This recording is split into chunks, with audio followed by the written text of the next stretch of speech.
Thaina apikpa khungang masa amada mama mapagi naitom poksabi ireima kaubi masak matau yamna phajabi nupi amakhak leiramme. Ireimagi mapadu makhoigi khungangdugi oinadi khwaidagi inak khunba misak amani. Aduna mahaki laukpham amadi ingkholda thabak sunanaba miyoising kaya marumsu thamlamme. Aduga atopa wa amana mahakna magi naitom poksabi masanupi ireimabu yamna inak khunba matik saba nupa amada luhongba pamlamme. Adubo masipom na maksigi ona tainavada ireimadi makhoida thabak suba yawba atopa laibak tagi lakpa yamna lairaba sauthoi kauba nupa amaga loona nungsinaramme. Makhoi anigi nungsinabasi asuki matik chetsinaramme. Aduga makhoi anisi loona yumban mari phauba thamnakhi. Hariba wa asi ireimagi mapa mamana khanglakpadagi sauthoibu khudak aduda makhoigi leibak tudagi tanthokre. Matau aduda ireimadi yamna kapcharamme. Aduga adumna tawdanabasu haijaramme. Adubu mahakna hariba wa adudi mapa mama aninadi karisu tabiramde. Masidagi ireimabu mama mapa anina sinduna yamna inak khunba nupa amada luhongnabagidamag matamsu lepkre. Matau aduda ireimana yamna sauna mamada hairamme. Ima, karino nakhoina handak tawriba mayamsibo. Ai ima hoina silibado yaba ngamloiko. Aidi ta sauthoi natrabadi kana amatadasu yum paloye. Aigi asengba nungsibadi mahakhaktani. Hai, nangne aikhoibu yamna saholakanu. Aikhoina silibase nangi phanabani ne. Nangi nungsinabaduna saba yaba natene hai. Nate karino kanano su khangdaba lamlan badudabu nangna aduk setpa mari amabu thamliba nangse karamba masano ne hai. Nangi adugumba lamsatto laikai miyam sina khangnaраklabadi Ikhoisi oktabigi mama mapani haidana nungnabada loidorabani. Aduna ne nang nasinaya phaganu. Aikhoina silibasida harauna yaw. Masina nangi tungi pusida afaba oidoribani. Oh, imana haribasidi karisu khangjadaba nupaduda namthak tawdana leisillo haribani ne. Hey, madu natrabadi haujik kari upai leribage ha? Laira sudatnaba nupadudadi nangbu aikhoina suktha thajaroye. Ima, karigino na khoina laira babu aduk hantana yang biri badubo. Aduga luhong base kaidong dasu oithokpa yaro. Aise mama oigadorabane. Ima, aigi pibuk nungda sauthoigi asengba masa yaurabane. Ha, karino nang haribasibo. Madubo asumba wara haibane mi. Se, imagi bema nangne wado imada amukta sengna hayo. Ima, aina haribase asumba wani. Ai mama oigadore. Imagi bema karino nang natoribasibo. Ha, luhonggadaba hayengda ngairaba kansida natte haujikpu madugi wa adubu napabungna khanglaga karino tawgadoribasibo. Aduga migi nupa mayom laikai miyamna khanglaga na kamdauba. Karigino haibane mi nangna aduk oktabi ama oramlibasibo. Ima, ai oktabi natiye. Aidi aigi pokadoriba isa asiki mapaduga hingminazage khanjakhibani. Aduba nakhoina aibu namdana oktabi ama ohenaba hotnabani. Ngasaidaki mama masana sanariba wafam asi ireimagi mapanasu tarammi. Mahak yamna sauna sangsilaklamme ireimabu phuba saiba tawraklamme. Aduga masing phatabagi haunasa tunggi karimata khanthaba tawdana mirolaba masa adubu mayumdagi tanthokre. Ireimasu upai leita phi mayom ama pairaga mapuloiba sauthoibu thiba hauраklamme. Adubu mahakna sauthoigi asengba mayumdudi khangbana tabanina yamna sauba leibak amada mahak thunglamme. Mafamdugi kaithelda potpham phambisingi mateng panglaga yamna wana hingnanaba hotnaramme. Asumna matamdu asum haukibana ireima haujekti yamna nungsiraba masak matau yamna phajaba nupa masa amakak phangjaramme. Aduga masa nupadugi mingna Yaikhomba kauramme. Masidagi ireimana yamna kanna sunomduna honajarakpa asina haujikti mahak karbar makhal kaya marum tawduna yamna sahi nauriba maunaha ama oina sel yamna paiba misak ama oirakhi. Aduga magi makhada miyoi kaya ama busu nektuna thabak suhalaga haujikti mahak maharani amagumna yamna nungaina hingledo. Nungaiba mayam asigi marakta mahaksu mapuroiba yaudana hingbagi awabadomadi mangonda sulairammi. ꯀꯔꯤꯒꯨꯝꯕ ꯀꯥꯟꯗ ꯃꯆꯥꯅꯨꯄꯥꯒꯤ ꯅꯨꯡꯁꯤꯕ ꯃꯥꯏꯊꯣꯡꯗꯨ ꯌꯦꯡꯂꯒ ꯆꯥꯎꯊꯣꯏꯕꯨ ꯅꯤꯡꯁꯤꯡꯗꯨꯅ ꯃꯊꯃꯣꯏ ꯁꯣꯛꯅ ꯀꯞꯆꯕꯁꯨ ꯌꯥꯎꯈꯤꯗꯕ ꯅꯠꯇꯦ꯫ ꯃꯇꯧ ꯑꯁꯨꯝꯅ ꯂꯩꯔꯛꯄ ꯑꯁꯤꯗ ꯍꯧꯖꯤꯛꯇꯤ ꯌꯥꯏꯈꯣꯝꯕꯁꯨ ꯄꯨꯡꯀꯛ ꯆꯥꯎꯔꯦ꯫ ꯑꯗꯨꯅ ꯃꯍꯥꯛꯁꯨ ꯃꯍꯩ ꯇꯝꯕꯒꯤ ꯃꯇꯝ ꯌꯧꯁꯤꯜꯂꯛꯂꯗꯨꯅ ꯃꯃꯥꯅ ꯃꯤꯌꯥꯝꯅ ꯃꯍꯩ ꯇꯝꯅꯔꯤꯕ ꯃꯍꯩꯁꯪ ꯑꯗꯨꯗ ꯊꯥꯕꯤꯔꯝꯃꯤ꯫ ꯅꯨꯡꯇꯤ ꯅꯨꯃꯤꯠ ꯈꯨꯗꯤꯡꯒꯤ ꯏꯔꯩꯃꯅ ꯃꯆꯥꯅꯨꯄꯥ ꯌꯥꯏꯈꯣꯝꯕꯕꯨ ꯃꯍꯩ ꯇꯝꯐꯝꯁꯪ ꯑꯗꯨꯗ ꯊꯤꯟꯕꯤꯔꯝꯃꯤ꯫ ꯃꯃꯥ ꯃꯆꯥ ꯑꯅꯤꯅ ꯅꯨꯡꯁꯤꯅ ꯂꯣꯏꯅꯕ ꯃꯇꯧ ꯀꯌꯥ ꯑꯗꯨꯗ ꯃꯐꯝꯗꯨꯒꯤ ꯃꯤꯌꯥꯝꯅ ꯀꯂꯛꯅꯕꯁꯨ ꯌꯥꯎꯔꯤꯕꯅꯤ꯫ ꯑꯗꯨꯒ ꯃꯈꯣꯏꯒꯤ ꯃꯇꯧ ꯑꯗꯨꯗ ꯃꯤꯋꯥ ꯉꯥꯡꯅꯕꯁꯨ ꯀꯣꯡꯒꯥꯏꯅꯤꯗꯣ꯫ ꯅꯣꯡꯃꯁꯨ ꯏꯔꯩꯃꯅ ꯃꯆꯥꯕꯨ ꯃꯍꯩ ꯇꯝꯐꯝꯗ ꯊꯤꯟꯕ ꯂꯥꯛꯄ ꯃꯇꯝꯗ ꯃꯐꯝꯗꯨꯒꯤ ꯅꯨꯄꯤ ꯈꯔ ꯊꯦꯡꯅꯔꯝꯃꯤ꯫ ꯃꯈꯣꯏꯒꯤ ꯃꯆꯥꯁꯤꯡꯗꯨ ꯃꯍꯩ ꯇꯝꯐꯝ ꯀꯥ ꯑꯗꯨꯗ ꯆꯪꯂꯛꯈ꯭ꯔꯕ ꯃꯇꯨꯡꯗ ꯃꯈꯣꯏ ꯄꯨꯟꯅ ꯍꯜꯂꯛꯂꯝꯃꯤ꯫ ꯑꯗꯨꯕꯨ ꯏꯔꯩꯃꯗꯤ ꯏꯅꯥꯛ ꯌꯥꯝꯅ ꯈꯨꯟꯕꯅꯤꯅ ꯃꯥꯒꯤ ꯁꯒꯣꯜ ꯒꯥꯔꯤꯗꯨꯗ ꯇꯣꯡꯈꯠꯇꯨꯅ ꯃꯅꯥꯏ ꯑꯃꯅ ꯊꯧꯔꯒ ꯑꯗꯨꯃꯛ ꯆꯠꯈ꯭ꯔꯦ꯫ ꯃꯇꯧ ꯑꯗꯨꯗ ꯃꯐꯝꯗꯨꯗ ꯂꯩꯔꯝꯕ ꯃꯧ ꯃꯌꯥꯝ ꯑꯗꯨꯅ ꯋꯥꯔꯤ ꯁꯥꯅꯕ ꯍꯧꯔꯛꯂꯝꯃꯤ꯫ ꯏꯆꯦ ꯍꯣꯏ, ꯑꯩꯗꯤ ꯃꯁꯤꯒꯤ ꯂꯨꯈ꯭ꯔꯥꯕꯤꯔ ꯑꯣꯛꯇꯕꯤꯔ ꯈꯪꯗꯕꯤ ꯅꯨꯄꯤꯁꯦ ꯃꯥꯅ ꯃꯥꯒꯤ ꯃꯆꯥꯅꯨꯄꯥ ꯂꯣꯏꯅꯔꯤꯕ ꯃꯑꯣꯡ ꯃꯇꯧꯁꯦ ꯃꯁꯤ ꯎꯕꯗ ꯑꯩꯗꯤꯅꯦ ꯃꯤꯠꯁꯤ ꯌꯥꯝꯅ ꯅꯥꯏꯕꯨ꯫ ꯍꯩꯃꯥ, ꯅꯪꯁꯨꯔꯥ? ꯑꯩꯁꯨ ꯅꯦꯃꯦ, ꯃꯤꯠꯁꯦ ꯑꯣꯟꯊꯣꯛꯅ ꯅꯥꯈ꯭ꯔꯕ ꯖꯥꯠꯅꯤ꯫ ꯍꯣ, ꯃꯥ ꯈꯛꯇ ꯃꯆꯥ ꯄꯣꯛꯄ ꯅꯨꯡꯁꯤꯕꯁꯤ ꯉꯥꯏꯔꯦ꯫ ꯅꯠꯇꯦ, ꯃꯥꯅ ꯃꯆꯥ ꯅꯨꯡꯁꯤꯖꯔꯤꯕꯗꯨꯕꯨ ꯑꯩꯈꯣꯏꯅ ꯏꯆꯥ ꯅꯨꯡꯁꯤꯔꯤꯕꯁꯤꯗꯒꯤ ꯍꯦꯜꯂꯝꯒꯗ꯭ꯔꯣ? ꯑꯗꯨ ꯉꯥꯏꯈꯣꯅꯦ, ꯃꯁꯤꯒꯤ ꯅꯨꯄꯤꯁꯦ ꯑꯩꯈꯣꯏ ꯁ꯭ꯋꯥꯏꯗ ꯂꯥꯛꯄꯁꯨ ꯐꯅ ꯌꯥꯝꯅ ꯀꯨꯏꯔꯛꯂꯦ꯫ ꯑꯗꯣ ꯃꯥꯒꯤ ꯅꯨꯄꯥꯗꯨꯗꯤ ꯅꯣꯡꯃꯇꯁꯨ ꯃꯥꯒꯤ ꯃꯅꯥꯛꯇ ꯂꯥꯛꯄꯁꯨ ꯎꯗꯦ꯫ ꯅꯠꯇꯦ, ꯃꯁꯤꯕꯨ ꯃꯋꯥ ꯂꯩꯈꯤꯗ꯭ꯔꯕꯤ ꯅꯨꯄꯤꯒ ꯑꯣꯏꯔꯕ ꯖꯥꯠꯂꯣ? ꯑꯁ ꯏꯆꯦ, ꯑꯣꯏꯔꯝꯂꯣꯏꯗ꯫ ꯃꯥꯅ ꯃꯇꯣꯝꯇ ꯍꯣꯠꯅꯔꯒ ꯑꯁꯨꯛ ꯌꯥꯝꯅ ꯏꯅꯥꯛ ꯈꯨꯟꯕ ꯉꯝꯂꯤꯕꯁꯦ ꯑꯔꯣꯟꯕ ꯃꯔꯝ ꯑꯃꯗꯤ ꯁꯣꯏꯗꯅ ꯂꯩꯅꯤ꯫ ꯃꯁꯦ ꯑꯣꯛꯇꯕꯤ ꯑꯃ ꯁꯣꯏꯗꯅꯃꯛ ꯑꯣꯏꯔꯝꯅꯤꯌꯦ꯫ ꯑꯗꯨꯅꯅꯤ ꯃꯥꯅ ꯑꯁꯨꯛ ꯌꯥꯝꯅ ꯁꯦꯜ ꯄꯥꯔꯤꯕꯁꯦ꯫ ꯑꯗꯨꯒ ꯃꯆꯥꯅꯦꯅ ꯇꯧꯔꯤꯕꯁꯦ ꯃꯊꯣꯡ ꯃꯔꯝ ꯈꯪꯗꯕ ꯃꯆꯥ ꯑꯣꯏꯔꯝꯅꯤꯌꯦ꯫ ꯌꯦꯡꯉꯨ, ꯑꯩꯈꯣꯏꯒꯤ ꯏꯇꯩ ꯏꯅꯥꯎꯁꯪꯗꯅ ꯊꯕꯛ ꯁꯨ ꯅꯣꯝꯂꯒ ꯍꯤꯡꯂꯤꯕꯁꯤ ꯐꯥꯎꯕ ꯃꯥꯗꯧꯅ ꯅꯨꯡꯉꯥꯏꯕ ꯉꯝꯗꯦ꯫ ꯑꯗꯨꯒ ꯃꯥꯗꯤ ꯃꯇꯣꯝꯇ ꯍꯣꯠꯅꯔꯒ ꯀꯝꯗꯧꯅ ꯑꯁꯨꯛ ꯌꯥꯝꯅ ꯁꯦꯜ ꯄꯥꯏꯒꯗꯧꯔꯤꯕꯅꯣ? ꯍꯣꯏꯅꯦꯍꯦ, ꯅꯪꯅ ꯍꯥꯏꯔꯤꯕꯗꯨꯁꯨ ꯑꯆꯨꯝꯕ ꯋꯥ ꯑꯣꯏꯒꯗꯕ ꯃꯥꯜꯂꯤ꯫ ꯑꯁꯣꯝꯗꯁꯨ ꯌꯥꯏꯈꯣꯝꯕꯗꯨ ꯃꯍꯩ ꯇꯝꯐꯝꯁꯪ ꯑꯗꯨꯗ ꯃꯃꯥꯟꯅꯕ ꯃꯌꯥꯝꯅ ꯃꯥꯕꯨ ꯂꯛꯅꯕꯤꯔꯝꯃꯤ꯫ ꯃꯍꯥꯛꯄꯨ ꯃꯄꯥ ꯂꯩꯇꯕꯒꯤ ꯃꯆꯥ ꯍꯥꯏꯅ ꯍꯦꯛ ꯍꯦꯛ ꯂꯛꯅꯔꯝꯃꯤ꯫ ꯃꯇꯧ ꯑꯗꯨꯗ ꯌꯥꯏꯈꯣꯝꯕꯗꯤ ꯃꯊ꯭ꯋꯥꯏ ꯌꯥꯝꯅ ꯅꯨꯡꯉꯥꯏꯔꯝꯗꯦ꯫ ꯑꯗꯨꯅ ꯅꯨꯃꯤꯠ ꯑꯗꯨꯒꯤ ꯑꯍꯤꯡ ꯑꯗꯨꯃꯛꯇꯗ ꯆꯥꯛ ꯊꯣꯡꯂꯤꯕꯤ ꯃꯃꯥꯗ ꯃꯍꯥꯛꯅ ꯃꯨꯟꯅ ꯌꯦꯡꯂꯒ ꯍꯥꯏꯔꯝꯃꯤ꯫ ꯏꯃꯥ, ꯑꯩ ꯉꯁꯤꯗꯤ ꯋꯥ ꯑꯃꯠꯇ ꯍꯪꯒꯦꯕ꯫ ꯍꯪꯉꯨ, ꯀꯔꯤ ꯋꯥꯅꯣ ꯅꯪꯅ ꯍꯪꯅꯤꯡꯂꯤꯕꯣ?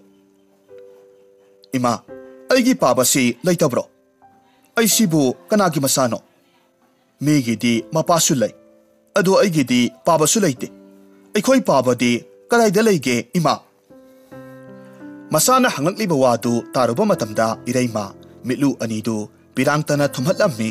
ꯑꯀꯥꯎ ꯄꯔꯩ ꯆꯠꯂꯨꯔꯕ ꯆꯥꯎꯊꯣꯏꯒꯤ ꯋꯥꯈꯜ ꯄꯨꯝꯅꯃꯛ ꯃꯍꯥꯛꯀꯤ ꯋꯥꯈꯜꯗ ꯅꯧꯍꯧꯅꯅ ꯑꯃꯨꯛ ꯅꯤꯡꯁꯤꯡꯂꯛꯂꯝꯃꯤ꯫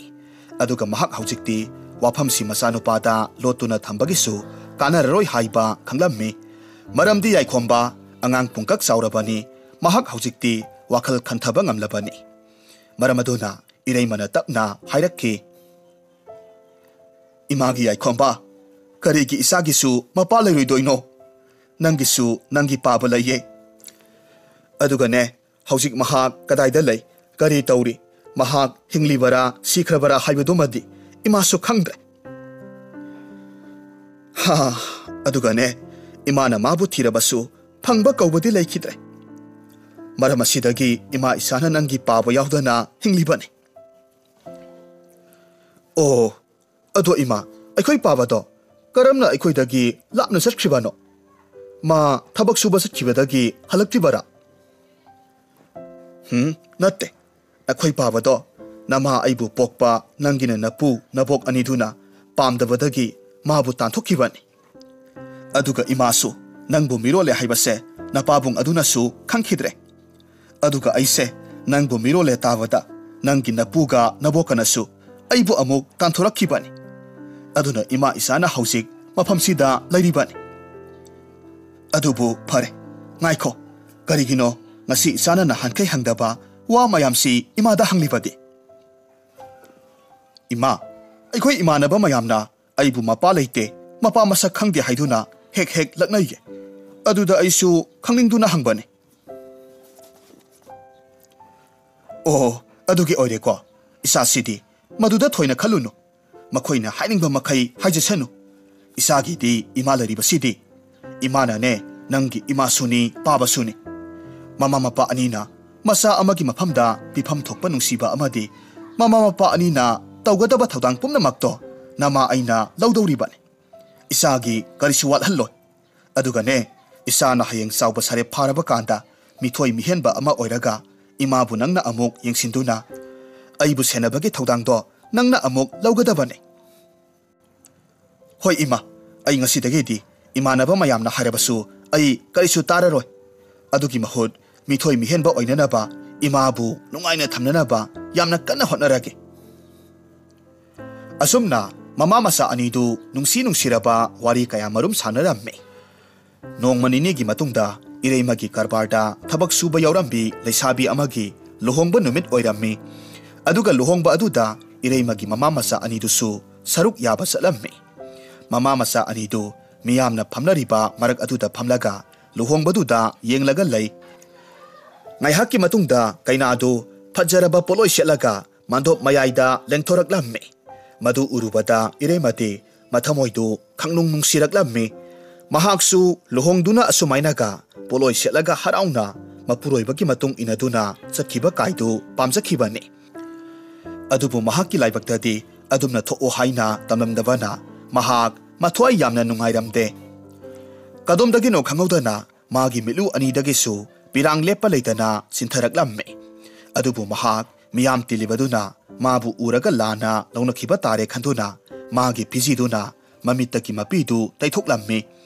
mamagi mataudu yai khombanadi loinamak uribane adubu mahaksu miyam tinbanina karisu hairudre ngaihak leiragadi mama masa anidusu luhongba loiraduna mayumda halakle lambida chatna yai khombana mamada hairammi ima karigino nangna ngasai luhongbagi kainaduna thorakpa uraga kaplibadubo imanadi imagi mitki pido miyamda uhondanaba hotnariba adubu aidi uhowi haibiyu ima luhongbadu uraga karigi imana ningba kaibagumna kaplibano imagi ibungo nama aise laibak yamna thirabi nupi amani nupi amagi punsida luhongba haibase yamna maru oi aduga ne nupi amana magi punsida khwaidagi harau nungaijaba pungfamdusu luhongba haibasini apokpa ima ipabu thadoktuna nungsiba mahakna hena lui haina khanduna makhoigi matung inaduna nungaina hilunaba asa amaga loinana kainaduna harau nungaiba wakhal kaya ama sagasaribani aduga ibungo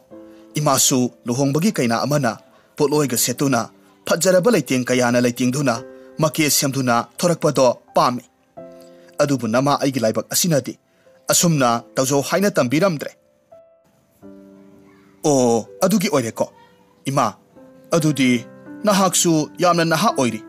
imana bu nungaina leigani hairabadi haujiksu imana atopa nupa amada luhongkhibada nasagi di apenbo oijagani ha imaki ai khomba imana isabu karamna hunduktuna atopa nupada luhongba ngamdawribano aduga imadi nangi paba natanadi atopa kana amatadasu luhongba pamde nupi oibi aikhoigedi mahaki ahanba mapuroibaduna sikhina khiba thoklabasu nupiduna anirak hanna mayum palurabadi nupido oktabini haina launaido aduna imadi oktabi mama ama oibado pamde mamagi wahaisi tabada yaikhombasu tumina adumak laikre asumna chahi kharagi matungdadi yaikhomba pakhang mapong phare aduga mahak haujikti ahenba mahi tamlunabagi-damak atopa hena sakhatpa leibakta chaninglammi aduna nongma matang saba tanja ama lauraga yaikhomba mamada hairammi ima ngasidi ai imada wa amata haijageba hayo kari wano ne isana hainingliba bo ima aikhoigi imanaba mayamdo atopa sakhatpa leibakta ahenba mahai tamba satluni hainaye aduda aisu makhoiga puna chatuna ahenba mahai tamningliba mit maisu singnanaba ado imana kari khanbiribano ꯃꯗꯨꯗꯤ ꯌꯥꯝꯅ ꯐꯕ ꯋꯥꯅꯤꯅ ꯏꯕꯨꯡꯉꯣ ꯏꯁꯥꯅ ꯃꯍꯩ ꯇꯝꯖꯒꯦ ꯍꯥꯏꯕꯗꯕꯨ ꯅꯃꯥ ꯑꯩꯅ ꯀꯔꯤꯒꯤ ꯌꯥꯔꯣꯏꯗꯒꯦ ꯏꯁꯥꯒꯤ ꯀꯔꯤ ꯋꯥꯠꯀꯅꯤ ꯏꯃꯥ ꯂꯩꯔꯤꯕꯁꯤꯗꯤ ꯐꯔꯦ ꯐꯔꯦ ꯅꯃꯥꯟꯅꯕꯁꯤꯡꯗꯨꯒ ꯄꯥꯎ ꯅꯤꯡꯊꯤꯅ ꯍꯧꯗꯣꯛꯅꯔꯣ ꯑꯗꯨꯒꯅꯦ ꯍꯦꯛ ꯆꯠꯃꯤꯟꯅꯔꯣ ꯍꯣꯏ ꯏꯃꯥ ꯑꯗꯨꯗꯤ ꯑꯩ ꯃꯈꯣꯏꯒꯤ ꯑꯀꯨꯞꯄ ꯋꯥꯔꯤꯗꯣ ꯀꯨꯞꯊꯅ ꯁꯥꯟꯅꯔꯒꯦ ꯑꯗꯨꯒ ꯏꯃꯥꯗ ꯄꯥꯎꯗꯣ ꯑꯃꯨꯛ ꯍꯥꯏꯔꯛꯂꯒꯦ ꯑꯁꯨꯝꯅ ꯌꯥꯏꯈꯣꯝꯕ ꯍꯧꯖꯤꯛꯇꯤ ꯃꯃꯥꯟꯅꯕ ꯃꯌꯥꯝꯗꯨꯒ ꯂꯣꯏꯅꯅ ꯑꯇꯣꯞꯄ ꯂꯩꯕꯥꯛꯇ ꯆꯠꯈ꯭ꯔꯦ ꯏꯔꯩꯃꯁꯨ ꯃꯁꯥꯕꯨ ꯊꯤꯟꯕ ꯌꯥꯎꯔꯝꯃꯤ ꯑꯗꯨꯒ ꯃꯈꯣꯏꯗꯤ ꯏꯅꯥꯛ ꯈꯨꯟꯕꯅꯤꯅ ꯃꯐꯝꯗꯨꯗ ꯌꯨꯝ ꯑꯃ ꯂꯩꯔꯒ ꯃꯆꯥꯅꯨꯄꯥ ꯌꯥꯏꯈꯣꯝꯕꯗꯨ ꯃꯐꯝꯗꯨꯗꯒꯤ ꯃꯥꯒꯤ ꯆꯪꯒꯗꯕ ꯄꯣꯠꯂꯝ ꯆꯩꯔꯝꯁꯤꯡ ꯃꯔꯥꯡ ꯀꯥꯏꯅ ꯊꯝꯕꯤꯔꯝꯂꯒ ꯃꯍꯥꯛꯁꯨ ꯑꯃꯨꯛ ꯃꯌꯨꯝꯗ ꯍꯟꯈꯤꯅꯕ ꯁꯦꯝ ꯁꯥꯔꯝꯃꯤ ꯏꯔꯩꯃ ꯃꯆꯥꯅꯨꯄꯥ ꯌꯥꯏꯈꯣꯝꯕꯕꯨ ꯅꯨꯡꯁꯤꯅ ꯃꯀꯣꯛꯇ ꯅꯥꯟꯊꯕꯤꯗꯨꯅ ꯑꯁꯨꯝꯅ ꯍꯥꯏꯔꯝꯃꯤ ꯏꯃꯥꯒꯤ ꯏꯕꯨꯡꯉꯣ ꯅꯪ ꯃꯐꯝꯁꯤꯗ ꯂꯩꯕ ꯃꯇꯝꯗ ꯌꯥꯝꯅ ꯆꯦꯛꯁꯤꯟꯅ ꯑꯃꯗꯤ ꯍꯩꯁꯤꯡꯅ ꯂꯩꯒꯗꯕꯅꯤ ꯃꯐꯝꯁꯤꯗ ꯅꯍꯥꯛꯇꯤ ꯃꯤꯅꯧꯁꯨ ꯑꯣꯏꯕꯅꯤꯅ ꯃꯤꯅ ꯈꯨꯗꯣꯡꯆꯥꯕ ꯂꯧꯅꯅꯕ ꯀꯌꯥꯃꯔꯨꯝ ꯍꯣꯠꯅꯔꯛꯀꯗꯧꯔꯤꯕꯅꯤ ꯑꯗꯨꯅ ꯃꯈꯣꯏꯁꯤꯡꯗꯨꯗꯒꯤ ꯅꯪꯅ ꯍꯩꯅ ꯁꯤꯡꯅ ꯂꯩꯒꯗꯕꯅꯤꯀꯣ ꯑꯗꯨꯒꯅꯦ ꯁꯦꯠꯁꯦ ꯁꯦꯜꯁꯤꯁꯨ ꯄꯥꯏꯁꯤꯜꯂꯨ ꯌꯥꯔꯤꯕ ꯃꯈꯩ ꯁꯦꯜꯁꯦ ꯌꯥꯝꯅ ꯂꯣꯏꯁꯤꯟꯕ ꯌꯥꯗꯦ ꯂꯤꯛꯅ ꯂꯤꯛꯅ ꯁꯤꯖꯤꯟꯅꯒꯗꯕꯅꯤ ꯅꯪꯒꯤ ꯋꯥꯠꯇꯅꯕꯗꯨꯕꯨꯗꯤ ꯏꯃꯥꯅ ꯊꯥ ꯈꯨꯗꯤꯡꯒꯤ ꯁꯦꯜ ꯊꯤꯜꯂꯛꯀꯅꯤꯗ ꯑꯗꯨ ꯑꯣꯏꯕ ꯇꯥꯔꯒꯁꯨ ꯅꯈꯨꯠꯇ ꯁꯦꯜ ꯌꯥꯝꯅ ꯂꯩꯔꯦ ꯍꯥꯏꯗꯅ ꯑꯔꯦꯝꯕꯗ ꯃꯥꯡꯍꯟꯕ ꯌꯥꯗꯦꯀꯣ ꯍꯣꯏ ꯏꯃꯥ ꯅꯆꯥ ꯂꯣꯏꯅꯃꯛ ꯋꯥꯈꯜ ꯇꯥꯖꯔꯦ ꯑꯗꯣ ꯏꯃꯥ ꯑꯥꯗ ꯏꯃꯥꯅ ꯊꯟꯇ ꯂꯩꯔꯨꯒꯅꯤ ꯈꯟꯕꯗ ꯑꯩꯗꯤ ꯋꯥꯈꯜꯁꯦ ꯌꯥꯝꯅ ꯅꯨꯡꯉꯥꯏꯇ꯭ꯔꯦ ꯌꯥꯔꯗꯤ ꯏꯃꯥꯁꯨ ꯁꯤꯗ ꯑꯩꯒ ꯄꯨꯟꯅ ꯂꯩꯃꯤꯟꯅꯔꯁꯤꯕ ꯑꯗꯨꯃꯥꯏꯅ ꯈꯟꯕ ꯍꯧꯅꯗꯦ ꯑꯉꯥꯎꯕꯁꯤꯗꯤ ꯍꯧꯖꯤꯛꯇꯤ ꯅꯪꯁꯦ ꯄꯥꯈꯪ ꯃꯄꯨꯡ ꯐꯥꯔꯕꯅꯤ ꯍꯧꯖꯤꯛ ꯐꯥꯎꯕ ꯅꯪꯕꯨ ꯑꯉꯥꯡ ꯃꯆꯥ ꯑꯃꯒꯨꯝꯅ ꯏꯃꯥꯅ ꯁꯦꯟꯅꯔꯒ ꯂꯩꯔꯕꯗꯤ ꯍꯌꯦꯡ ꯅꯪꯅ ꯑꯐꯕ ꯑꯆꯧꯕ ꯃꯤ ꯑꯃ ꯑꯣꯏꯕ ꯃꯇꯝꯗ ꯋꯥꯅ ꯊꯣꯛꯂꯅꯤ ꯏꯃꯥꯒꯤꯗꯤ ꯀꯔꯤꯁꯨ ꯈꯜꯂꯨꯅꯨ आदसु इमागी मतेंग पांगबिनबा मी कयाम लैरिबदुदी अदुदी फरे फरे सेसे लेहौरोको इमासु अमुक चलगे नथौदा नबुकनिंग चंगोको लांगफांग तौनो पुंसीदा नसागी ओइबा फिरेप अमा Lepa ngamnanaba naromdom hingzaba ngamnanaba nupa thokna honagadabaनीको असुमना वारी ngaihak sanaramlaga इरैमसु मयुमदा हनख्रे अहानबगी नोंगमनिनीदी इरैमदु मसानुपाना मागी मनाक्ता लैतबदुदा महाक यामना वखल नुंगाइरमदे साक्सु निंगथीना साबा यारमदे अदुगा तुम्बसु यारमदे अदुबु महाक मसी पुम्नमक्सी मसागी तुंगी पुंसीगी खलगा तौदबा यादबनी हाइना खंदुना पुम्नमक खांगलम्मे असोमदसु याइकोंबदुसु मपुंसीगी ओइना इहान हाना ममागा तोंगान तोंगान लैनबा ओइबना मसादु इहै हाइनरमदे अदुबु महाक ममाना मंगोंदा हाइबिरंबा वाहि मयाम अदुना मागी थौना अमा ओइदुना महाकसु महि तंबदुदा मबुकनिंग चंगना होनरम्मे असुमना सही खरगी मतुंगददी याइखोंबदु महि तंबा लोइरेदुना मफमदुदा असौबा करबार कयामरुम तौदुना महाकसु मफमदुगी ख्वाइदगी इना खुनबा मिसक अमा ओइबा ngamlamme पाउसे तावदा महाकी ममादुदी हराउबगी ngamखै लेरमदे मसानुपागी मनाक्ता चतुना मसाबु थागतलम्मे याइखोंबनासु ममाना महाकी मनाक्ता लाकपदुगी तंजा लौरगा असुमना हाइरम्मे इमा हौजिक्ति आइसु इमाना पामजबा मिसक्तो ओइबा ngamle अदो इमा नंगसु हौजिक्ति आइगा पुन्ना लैरसे लैरगदोइने अदो इमागी आदा तौरंबा करबारसिंगदो लोसिलमद्रबदी लोइनमक कांखोंग चाइरानी अदुना सही खरा लैरगा इमा इसा पुन्ना हेक लैमिनरगा लोइरेदना हो इमा अदो इमादा आई ngasiदी वा अमता हाइजगेबा हायुने हेक्तमक हायुने इमा वाफमसे अइना इमादा हाना हाइननबदी कयारक हन्ना होनखिबने अदुबु आई इमादा हाइबसे इंगम ngamdaduna adum leire हाइमा अदुबु करिवानो हाइरोने हाइरोने अइसे नंगबु हेक पोक्लिबा नमानी ने अइंगोंदबु करिगी इकाइगदौरिबनो सेसे हेक्तमक हायुसे इमा अइसी मफमसिदगी यामना मसक मतौ फजबी यामना इंगतपी नुपी अमगा खंगजरकपा सही अनिरोम फरकले अदुबु वासे अइ इमाददी लोनिंगदबनी अइना अहानबा लाइजगा खंगरकपा मतमदसु इमादा हाइननबा ꯀꯌꯥꯔꯛ ꯍꯟꯅ ꯍꯣꯠꯅꯈꯤꯕꯅꯤ ꯑꯗꯨꯕꯨ ꯑꯩꯒꯤ ꯄꯥꯡꯒꯜ ꯊꯣꯛꯈꯤꯗ꯭ꯔꯦ ꯑꯗꯨꯅ ꯑꯩꯕꯨ ꯏꯃꯥꯗ ꯋꯥꯐꯝꯁꯦ ꯂꯣꯠꯂꯤ ꯍꯥꯏꯕꯒꯤꯗꯃꯛ ꯋꯥꯔꯧꯕꯤꯒꯅꯨ ꯑꯗꯨꯕꯨ ꯍꯧꯖꯤꯛꯇꯤ ꯑꯩ ꯂꯥꯏꯖꯒ ꯂꯨꯍꯣꯡꯂꯒ ꯃꯥꯒ ꯄꯨꯟꯅ ꯍꯤꯡꯃꯤꯟꯅꯕꯗꯣ ꯄꯥꯝꯃꯦ ꯍꯥ ꯀꯔꯤ ꯍꯥꯏꯕ ꯑꯩꯒꯤ ꯏꯃꯧ ꯍꯥꯏꯕ ꯅꯠꯇꯦ ꯏꯕꯨꯡꯉꯣ ꯅꯪꯕꯨ ꯑꯁꯨꯛ ꯅꯨꯡꯉꯥꯏꯈ꯭ꯔꯕ ꯄꯥꯎꯁꯦ ꯀꯔꯤꯒꯤ ꯏꯃꯥꯗ ꯍꯥꯟꯅ ꯍꯥꯏꯗ꯭ꯔꯤꯕꯅꯣ ꯍꯥꯏ ꯑꯗꯨꯗꯤ ꯆꯠꯂꯨ ꯍꯧꯖꯤꯛꯃꯛ ꯏꯃꯧꯗꯣ ꯍꯦꯛꯇꯃꯛ ꯂꯧꯔꯨꯁꯣ ꯑꯗꯨꯒꯅꯦ ꯉꯥ ꯑꯆꯧꯕ ꯑꯃꯁꯨ ꯂꯩꯔꯛꯎ ꯍꯣꯔꯦꯟ ꯑꯩꯈꯣꯏ ꯄꯨꯟꯅ ꯊꯣꯡꯂꯒ ꯆꯥꯅꯅꯕ ꯅꯪ ꯁꯤꯗꯤꯕꯀꯣ ꯏꯕꯨꯡꯉꯣ ꯅꯃꯥ ꯑꯩꯉꯣꯟꯗꯕꯨ ꯀꯔꯤꯒꯤ ꯏꯀꯥꯏꯒꯗꯧꯔꯤꯕꯅꯣ ꯑꯗꯨꯛ ꯌꯥꯝꯅ ꯅꯨꯡꯉꯥꯏꯕ ꯄꯥꯎꯁꯤꯕꯨ ꯅꯪꯅ ꯍꯦꯛ ꯂꯣꯠꯁꯤꯜꯂꯒ ꯊꯝꯂꯝꯃꯤꯅꯦ ꯆꯠꯂꯣ ꯍꯧꯖꯤꯛꯃꯛ ꯏꯃꯧꯗꯣ ꯑꯃꯨꯛꯇ ꯂꯧꯔꯨꯁꯣ ꯌꯥꯏꯈꯣꯝꯕ ꯃꯃꯥꯅ ꯍꯥꯏꯔꯛꯄꯒꯤ ꯃꯇꯨꯡ ꯏꯟꯅ ꯂꯥꯏꯖꯕꯨ ꯂꯧꯕ ꯂꯥꯛꯂꯝꯃꯤ ꯑꯍꯥꯟꯕꯗꯗꯤ ꯂꯥꯏꯖꯗꯨ ꯏꯀꯥꯏꯕꯣꯏ ꯀꯤꯕꯣꯏ ꯆꯠꯁꯤ ꯍꯥꯏꯕ ꯌꯥꯔꯝꯗꯦ ꯃꯁꯥꯗꯨ ꯏꯄꯥ ꯄꯥꯈꯠꯅ ꯌꯥꯏꯈꯣꯝꯕꯗꯁꯨ ꯑꯁꯨꯝꯅ ꯍꯥꯏꯔꯝꯃꯤ ꯀꯔꯤꯒꯤꯅꯣ ꯅꯈꯣꯏ ꯏꯃꯥꯅ ꯑꯩꯕꯨ ꯂꯧꯔꯨꯁꯣ ꯍꯥꯏꯔꯤꯕꯗꯨꯕꯣ ꯍꯣꯔꯦꯟ ꯑꯩ ꯂꯥꯛꯂꯒ ꯏꯃꯥꯅꯒ ꯆꯩꯔꯛꯀꯗꯣꯏꯖꯥꯠꯂꯥ ꯍꯥꯏ ꯑꯄꯪꯕꯤ ꯀꯔꯤꯒꯤ ꯆꯩꯗꯧꯔꯤꯕꯅꯣ ꯑꯩꯈꯣꯏ ꯏꯃꯥꯗꯤ ꯌꯥꯝꯅ ꯐꯕꯅꯦ ꯅꯪꯅ ꯍꯥꯟꯅ ꯈꯪꯗꯗꯨꯅ ꯇꯧꯔꯤꯕꯅꯤ ꯃꯥꯗꯤ ꯅꯪꯒꯤ ꯄꯥꯎ ꯇꯥꯕꯗ ꯍꯔꯥꯎꯕꯅ ꯂꯣꯏꯍꯧꯔꯕꯅꯤ ꯑꯗꯨꯒ ꯉꯥ ꯑꯆꯧꯕ ꯑꯃ ꯂꯩꯔꯛꯎ ꯑꯗꯨꯒ ꯄꯨꯟꯅ ꯊꯣꯡꯂꯒ ꯆꯥꯃꯤꯟꯅꯁꯤ ꯍꯥꯏꯅꯁꯨ ꯍꯥꯏꯍꯧꯔꯤꯕꯅꯤ ꯍꯥ ꯑꯁꯦꯡꯕꯩꯔꯣ ꯑꯗꯣ ꯍꯣꯔꯦꯟ ꯑꯃꯨꯛ ꯏꯃꯥꯅ ꯑꯩꯕꯨ ꯎꯔꯒ ꯃꯃꯧ ꯑꯣꯏꯕ ꯄꯥꯝꯗꯦꯗꯅ ꯍꯥꯏꯔꯛꯂꯕꯗꯤ ꯀꯝꯗꯧꯕ ꯑꯁ ꯅꯪ ꯁꯤꯗꯤꯕꯀꯣ ꯀꯩꯁꯨ ꯍꯥꯏꯔꯛꯂꯣꯏꯃꯤ ꯅꯪꯉꯣꯟꯗ ꯀꯔꯤꯃꯠꯇ ꯑꯁꯣꯏꯕ ꯌꯥꯎꯗꯦ ꯁꯛꯇ ꯆꯨꯗ ꯂꯝꯆꯠꯇ ꯕꯦꯕꯥꯔꯗ ꯏꯃꯥꯅ ꯌꯥꯔꯣꯏꯗꯕ ꯃꯒꯨꯟ ꯑꯃꯠꯇ ꯌꯥꯎꯗꯦ ꯑꯗꯨꯅ ꯑꯩꯕꯨ ꯊꯥꯖꯧ ꯅꯪꯕꯨ ꯏꯃꯥꯅ ꯃꯆꯥ ꯑꯩꯉꯣꯟꯗꯒꯤꯁꯨ ꯍꯦꯟꯅ ꯂꯨꯅ ꯇꯧꯕꯤꯗꯧꯔꯤꯕꯅꯤ ꯍꯣꯏ ꯅꯪꯅ ꯈꯜꯂꯤꯕꯗꯨꯁꯨ ꯆꯨꯝꯗꯕꯗꯤ ꯅꯠꯇꯦ ꯍꯧꯖꯤꯛꯀꯤ ꯃꯇꯝꯁꯤꯗꯗꯤ ꯃꯅꯤ ꯃꯃꯧ ꯌꯥꯅꯗꯕꯒꯤ ꯄꯥꯎꯁꯦ ꯌꯥꯝꯅ ꯇꯣꯏꯅ ꯇꯥꯏ ꯑꯗꯨꯒ ꯃꯅꯦꯝꯅ ꯃꯃꯧ ꯑꯣꯠꯄ ꯑꯁꯤꯁꯨ ꯑꯅꯧꯕ ꯅꯠꯇꯦ ꯑꯗꯨꯕꯨꯅꯦ ꯑꯩ ꯋꯥ ꯍꯥꯏꯒꯦ ꯂꯥꯏꯖꯥ ꯑꯩꯈꯣꯏ ꯏꯃꯥꯗꯤꯀꯣ ꯑꯗꯨꯒꯨꯝꯕ ꯐꯠꯇꯕ ꯃꯒꯨꯟ ꯑꯃꯠꯇ ꯌꯥꯎꯗꯦ ꯅꯪꯅ ꯏꯃꯥꯒ ꯅꯛꯅ ꯂꯣꯏꯅꯔꯕ ꯀꯥꯟꯗꯨꯗ ꯏꯃꯥꯒꯤ ꯃꯒꯨꯟꯁꯦ ꯑꯁꯦꯡꯕ ꯊꯃꯣꯏꯗꯣ ꯈꯪꯂꯛꯀꯅꯤ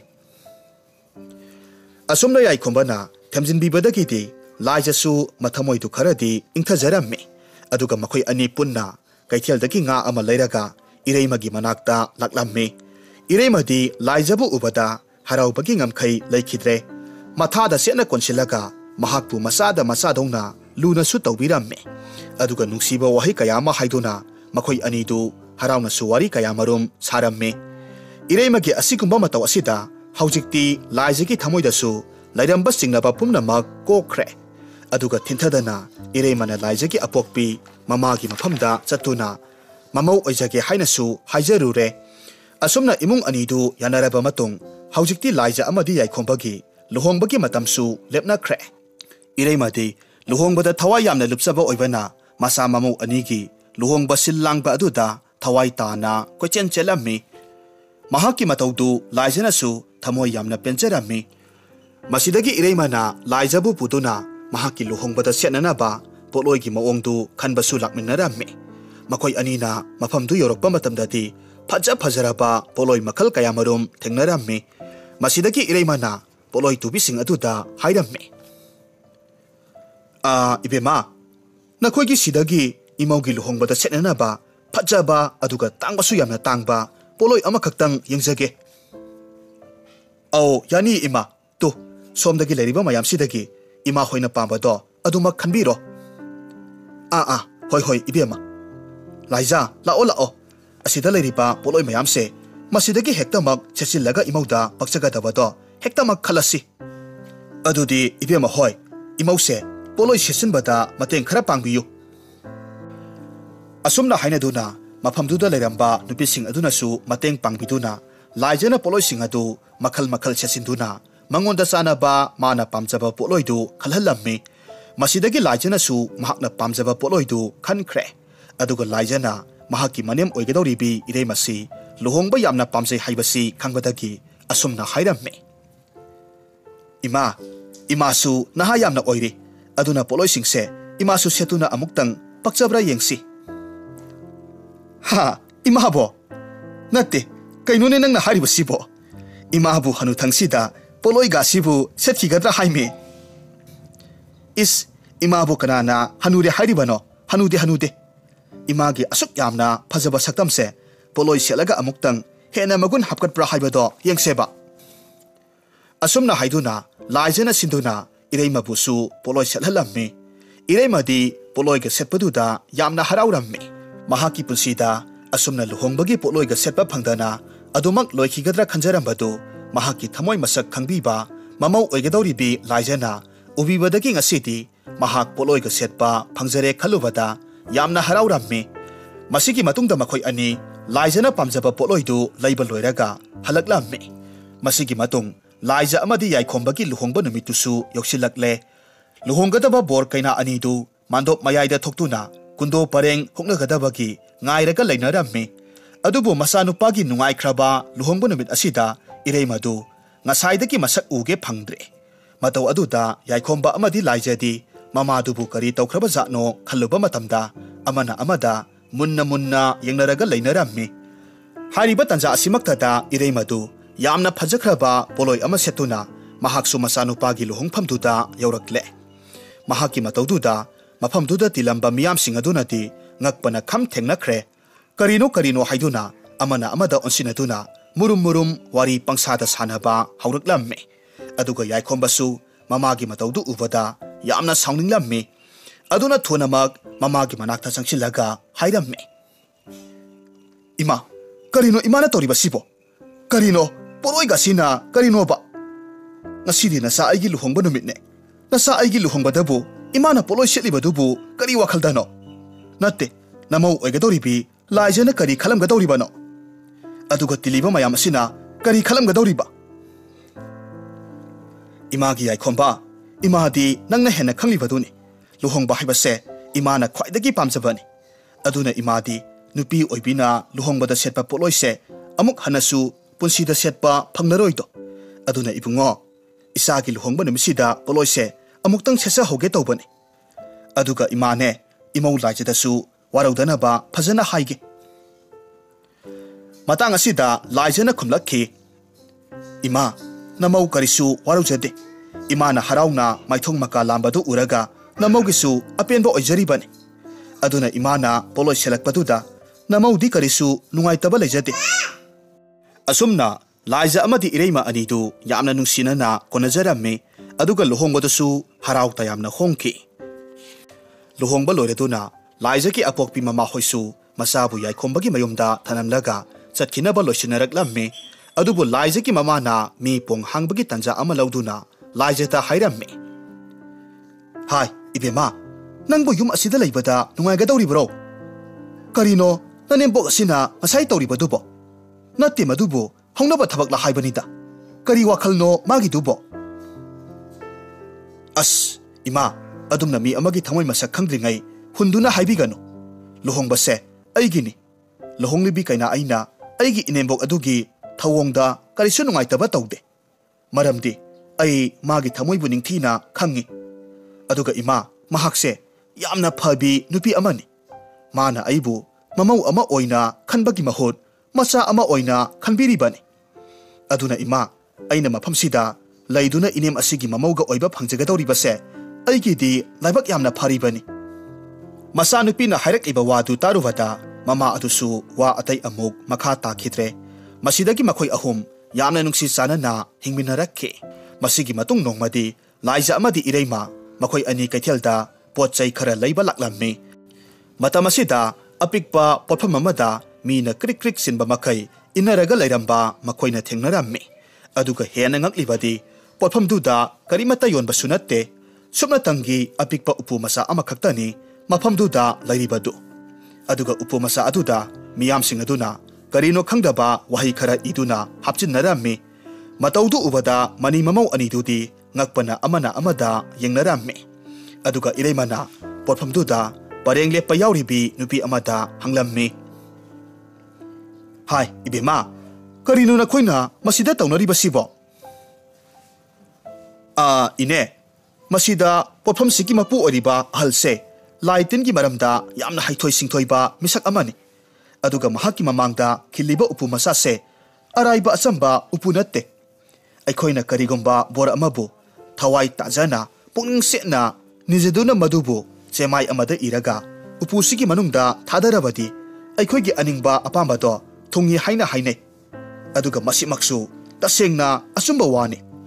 aduna ine nakhoi gisu nijaningba borga leirabadi nijahauro wafam si taruvada ireima amadi laijasu mayamna lepnariba parengduda lepa yausilammi makhoi anisu magi apambadu semai amada iduna upu masa aduda thadakhre adubu makhoi anina nijakriba bor adudi kanadasu haidoknaganu hayeng borduna thunglaba kandata haidokno haiduna hairekpadagi makhoi anisu makhoi nijariba bordu amana amada haidoknadre matau asumna nongmanini matungdati ireimadu hana mahakna leiramba lebak aduda mana tauramba karbardu ningthina losinabagidamag mafamduda amuk chatpa tarammi aduna masanupa amadi mamau anidagi kaina bidai lauraga mahak amuk hanna halaklammi adubu angakpani mahakna mafamdu yorakpa matamdadi mahakna amuk hanna uba phanglaroi haina khanjaruraba magi mapuroiba sauthoidu ireimagi mayumda mahakpu halakpa ngairaga leiramle sauthoi uba matamda ireimadi yamna haraurammi aduga nungaibagi pirangtana mahaki milu anidagisu atat akham leitana chintharaklammi sauthoi adu mangai nupa oibagi haunasa mahaki awabadu phongna uthokte haijabatani mahakisu milu anidu pirangtana thomhatlabani masidagi sauthoina ireimada tapna hairakki asukkuiba matamse nangbu uba phanglaroidra khanbada aise angauba haibado oirurabani adubu mapu mahakna sanbiduna aina wana thijarakpagi mahaido ngasidi phangle nahak mafamsida leire tabada aina nangbu halakpa ngairamlibani tasakthoi nang nahan makai kanaitha leirubage nang na yum thadoktuna satkiba matamda aidi kayam mahawi nang khangbra aibu supuraga chatpiba yadabro se yare se aibu ngakpiyo ado aina tariba pausibu asumbaro kari pauno nang na tariba bu nang angang ama phangle hai angang du aigi isa natra mane nangi natrabadi kanagi oigadoribano asuk kuiba matamse aina samasigi minok maisa marakta wana khangduna isase mi ama oinanaba honarakibani haujikti isase su mi ama oiba ngamjare aduga yamna nungaiba pau amana aikhoigi yamna nungsibi imau amasu phanglabani ha oibagi rone nangna hariba sibo mane sidabu aina kari amuk lot kidoribano aise makhoi anibu lohongbiram laba matung aina mafam sida tawriba karbarse losillaga isa imaugi manakta leirurage haiduna amuk laklibani asomna makhoi ani awa nungai wari kaya marum sanaraba matung harauna pulammi aduga ireimagi karbar adusu losilamlaga haujik makhoi ani yaikomba amadi laijagi manakta lakle ahanbada yaikomba amadi laijadi mamana sakhangdaba nupa amaga lakmenabaduda yamna ngaklammi adubu ireimana makhoi anibusu sauthoisi yaikomba gi mapani haibadu taklaba matung ningthina wakhal tahanbadagidi makhoisu yamna haraurammi khomba amadi sauthoi anidudi mapa masa oibanina amaga wakhalsu yamna manajarammi aduga yaikomba mapada hairammi baba ai wafam amatangdi haijage akhoi imase luhongba yamna pamjabani aduga mahaki khwaidagi ikai khumnaningai oiba wafam amana mahakti paba natrabadi luhongloi haidana ngasi phauba khongpham setna leblakliba asini aduna paba haujikti pabasu aikhoigi nakta amuk laklabanina pabaga imaga sauna luhongnanaba tawrasi ha aikhoibu natin he hanu thangsida mina noknaroidro karigi noknadoribano paba bu imana harau minok tamjabadu uningdabro hai adubudi karigi uningloidage hoida kari tawi haige lohong thoklaga hektamak loiredana masidagi laijana manembu nungsina kolaga hairamme ima nungsibi haujikti imana khwaidagi pamjabado thunglagani aduga ima haujikti aina naha nongma nizaramba bordo haiduklage aina nizaramba bordodi imaga pabaga amuk thengaduna nakhoi anise yamna sauna lohong hanbiyo haiduna nizarambani aduna aina nizaramba bordo haujikti thungle aduga ima yamna nungaiba pau amasu leiriye imane mabuk oigadorabane Ha, kari haiba. Aibu mabuk ama oigadori haiba. Kaya da nunghairbano. Imagi bema yengoi. Haujikti imana su nizaramba bordo haiduk lage. Imana nirambadi atay amata natiye. Ibungo na koy anina mama mapa amamam oiduna aisu mabok mingtholgado phanghanbiyu haiduna nizarambani. Asumna makoy yamna harauna wari kayama sanarammi aduga sauthoi amadi irei masu afaba numit ama yengtuna makoy anisu yamna sauna lohonglammi. Masidagiti makoy punna yamna nunga yaipana nungsi sanana hingminakhe.